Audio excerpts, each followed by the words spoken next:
శత్రువుకు సాధ్యమా?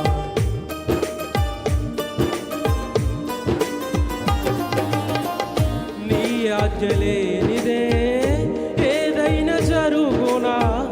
నీ కంచె దాటగా శత్రువుకు సాధ్యం. మా దేవా నీవే మా తోడుంటే అంతే చాలును. అపవాది తలచిన కీడులన్నీ మేలైపోవును.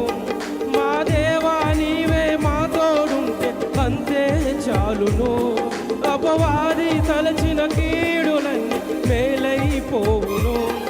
ఏమైనా చేయగలవు, కథ మొత్తం మార్చగలవు. నీ నామముకే మహిమంగా తెచ్చుకొందువు. ఏమైనా చేయగలవు, కథ మొత్తం మార్చగలవు. నీ నామము